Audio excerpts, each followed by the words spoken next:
ଜୟ ଜଗନ୍ନାଥ ବନ୍ଧୁଗଣ, ମୋ ନୂଆ ବ୍ଲଗ୍ରେ ଆପଣଙ୍କୁ ଆଉ ଥରେ ସ୍ୱାଗତ ଜଣାଉଛି। ଭାଇ, ମନର କହ ଆଉ ମନର ମୋହ ଦୁଇଟା ହେଉଛି ଏକା ଜିନିଷ। ମୋହ ଥିଲେ କୋହ ଆସିବ, ଆଉ ଯଦି କୋହ ଅଛି ତାହେଲେ ମୋହ ବି ଆସିବ। ଆଶା ଆକାଂକ୍ଷା ଭିତରେ ଭାଇ ମଣିଷ ଜୀବନଟା ହିଁ ବିତେ। ବାକି ରହିଲା ପର କଥା। ଦିଲ ଭାଇକୁ ଜାଣିବା ପାଇଁ ଚାହୁଁଛନ୍ତି ତ? ଦିଲ ଭାଇ ତାର ସବୁ କିଛି ହରେଇକି ହେଲା ହସଉଛି ତ ମୁଁ ପାରୁଛି, ଆପଣମାନେ କାହିଁ ପାରିବେନି? ପ୍ରଥମ କଥା। ଆଉ 2 ନମ୍ବର କଥା, ଶସ୍ତ୍ର ନୁହଁ ଶାସ୍ତ୍ର ନିଅନ୍ତୁ। ଦିଲ ଭାଇ କୌଣସିଥିରେ ୱିକ୍ ନଥିଲା, କିନ୍ତୁ ଆଜି ସାରେଣ୍ଡର ମାନେ କ'ଣ? କେବଳ ମୁଁ ଖାଲି ଭାବୁଛି ମୋର ଏମିତି ଭୁଲେଇଛି ସେମିତି ଭୁଲେଇଛି, ବାସ୍ ତା ପାଇଁ ସାରେଣ୍ଡର।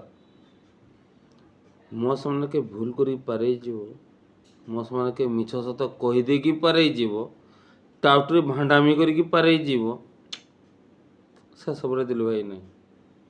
ନା ଥିଲା, ନା ଅଛି, ନା କେବେ ରହିବ। ଆଉ 2 ନମ୍ବର କଥା, ଆଉ ଗୋଟେ କଥା କହୁଛି, ଯେଉଁମାନେ ମୋତେ ଜାଣିଛନ୍ତି ଚିହ୍ନିଛନ୍ତି, ମୁଁ କ'ଣ ହରେଇଛି ମୁଁ ଜାଣିଛି।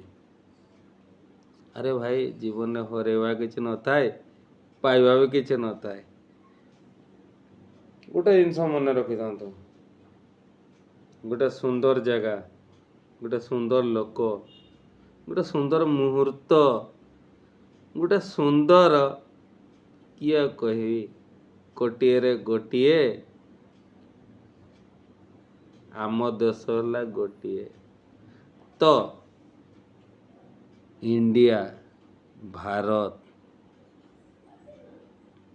ମୁଁ ଦେଶ ପ୍ରେମ ବି କରି ଜାଣିନି, କିଛି ମାନେ ପ୍ରେମ ମାନେ ମୁଁ ଜାଣିନି, କିନ୍ତୁ ଗୋଟେ ଜିନିଷ ଜାଣିଛି, ମଣିଷ ଆଉ ଭଲ ପାଇବା।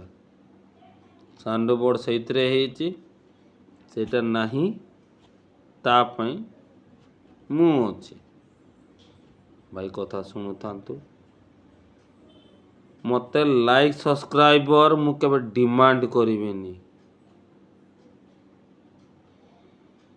ଯେଉଁମାନେ ବି ଜିନିଷଟାକୁ ବୁଝିବେ, ଅଟୋମେଟିକାଲି ମୋତେ କିସ ଆଉ କହିବି, ସମସ୍ତଙ୍କୁ ଜାଗ୍ରତ ହେବା ଦରକାର। ଭଲ ଲାଗୁଛି, ଠିକ୍ ଅଛି। ଆପଣଙ୍କର ମହିମା, ଆପଣଙ୍କ ପ୍ରେମ ପାଇଁ ଆଜି ଷ୍ଟ୍ରଙ୍ଗରେ ଅଛନ୍ତି। ଛୁଆ ପିଲାଙ୍କୁ ଛାଡ଼ୁଛନ୍ତି ତ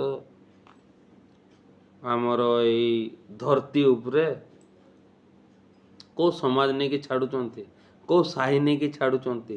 ଆଜିକା ଡେଟ୍ରେ ଛୁଆ ଚୋରି, ହେନ ତେନ ଇତ୍ୟାଦି ପ୍ଲସ୍ ଆମର ପ୍ରଶାସନିକ ଡେସ୍। ଆରେ ଭାଇ, ପ୍ରଶାସନ ଦୋଷ ଦେଇକି ଲାଭ ନାହିଁ, ବାକି ସବୁ ଲୋକକୁ ଦୋଷ ନାହିଁ। କିନ୍ତୁ ମୁଁ ଛୁଆବେଳର ଗୋଟେ ଖାଲି କଥା କହିବି, ଆମ ସାହିରେ କେହି ଗୋଟେ ବି ଗଳି ଯାଉଥିଲା ନା ଆମ ପାଖରେ ହିସାବ କିତାବ ରହୁଥିଲା। ଆଜିକା ଡେଟ୍ରେ ନାହିଁ, କ'ଣ ପାଇଁ ନାହିଁ? ଜୟ ଜଗନ୍ନାଥ।